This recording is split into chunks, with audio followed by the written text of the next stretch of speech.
नमस्ते, सत श्री अकाल, आदाब। मैं advocate Harry, live Portugal bye Harry की तरफ से आप सभी का स्वागत करता हूं।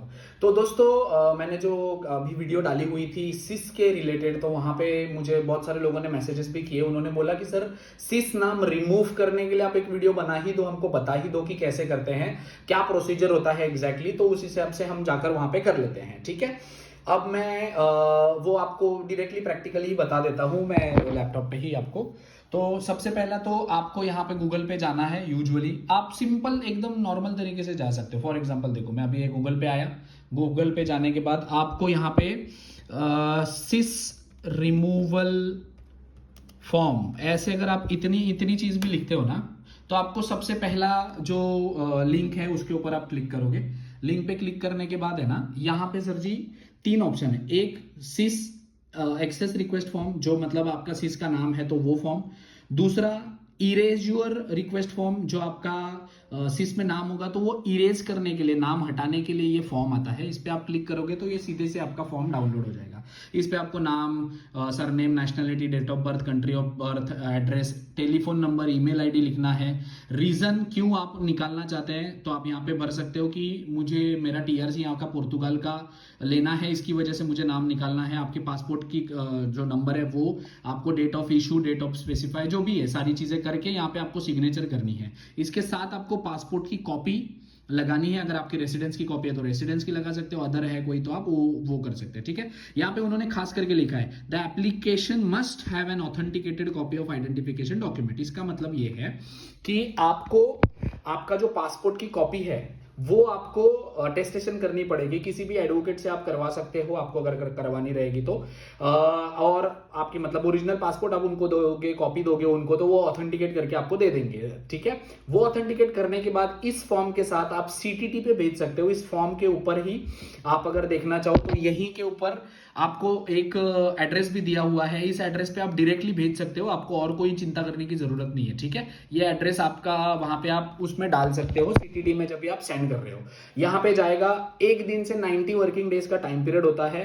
लकी लोगों को यूजुअली 10-15 दिन में, 1 महीने में भी आ जाता है सारी चीजें। अगर हटता है तो आपको उनकी तरफ से एक लेटर भी आ जाएगा, ईमेल पे भी आ जाएगा, या आपको जैसे भी आपको इलेक्ट्रॉनिकली वो डायरेक्टली कांटेक्ट कर लेते हैं आपको, ठीक है। तो ये बहुत ही सिंपल है अगर आपको करना है। इसी तरीके से अगर आप करना चाहोगे, आपका सिस का नाम चेक करना चाहोगे, तो वही जो मैंने आपको वहां पे फॉर्म दिखाया हुआ था, वहां पे आप सिस चेक का भी करवा सकते हैं। सेम ही चीज है। कोई भी आपको कंसल्टेंसी या कोई भी आप किसी के पास भी जाते हो ना, तो यूजुअली यही फॉर्म सबमिट करके, उसमें एप्लीकेशन भर के, पासपोर्ट की कॉपी डाल के वो सबमिट करते हैं वहां पे जाके बाय सीटीटी, ठीक है। ऑथेंटिकेशन के जो आपका पासपोर्ट का कॉपी होता है, वो ऑथेंटिकेट करने के लिए जो भी अलग अलग एडवोकेट अलग अलग चार्जेस लेते हैं, कोई 20 लेता है, कोई 40 लेता है, कोई 50 लेता है, कोई 70 लेता है।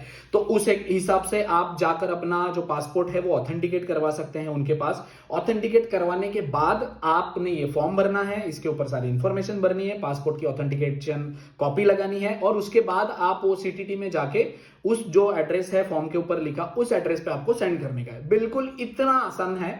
बहुत जो लोगों का नॉर्मली क्रॉस बॉर्डर करते हुए अगर पकड़े गए और आपका सिस में नाम है तो वो रिमूव होते हैं। बट अगर आप क्रिमिनल ऑफेंस करके आए हो वहां पे कोई, या आपने कोई आपको उन्होंने कैंप में रखा था, वहां से आप भाग के आए हो, या आपने असाइलम सीख की होगी, अजील लगाई होगी, या किसी और प्रोसेस को आपने स्टार्ट किया होगा वहां पे रहने के लिए, और वो आप आधी छोड़ के आए होंगे, तो वो उससे बहुत डिफिकल्ट होता है रिमूव करना। बट आप रिक्वेस्ट कर सकते हो, आपको अगर कोशिश करनी है तो आप कर सकते हो, किसी के पास जाने की जरूरत नहीं है। मैं चाह भी रहा था कि ये वीडियो मैं बनाऊं, क्योंकि बहुत सारे लोगों का भी सिस का प्रॉब्लम आ रहा है कंटिन्यूअसली।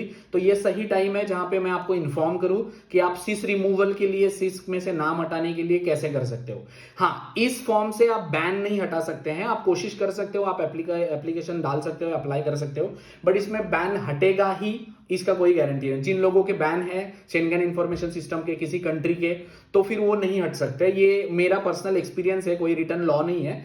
जो हमने करने की कोशिश की थी 1-2 लोगों की, उनका बैन नहीं हटा। बैन तो आपको कंट्री ने जो बैन लगाया हुआ है वो जब तक वैलिड है तब तक आपका वो नहीं हट सकता। रेस्ट आपको अगर कोई भी इंफॉर्मेशन गाइडेंस इस रिलेटेड चाहिए होगी तो वीडियो के नीचे आप कमेंट कर सकते हैं। बाकी सिस मैं नहीं रिमूव करता, इस तरीके से आपको रिमूव करना है तो ये तो मैंने आपको बता दिया है। सेम फॉर्म एप्लीकेशन देके किसी से करवाओगे या किसी के तो एडवोकेट के थ्रू करवाओगे तो उनके चार्जेस होते हैं, तो वो बेयर करने से बेहतर है कि आप खुद भी कर सकते हो। ठीक है, रेस्ट अगर इस रिलेटेड आपको कोई भी इंफॉर्मेशन चाहिए होगी तो advocate Harry is always there for you. Thank you so much.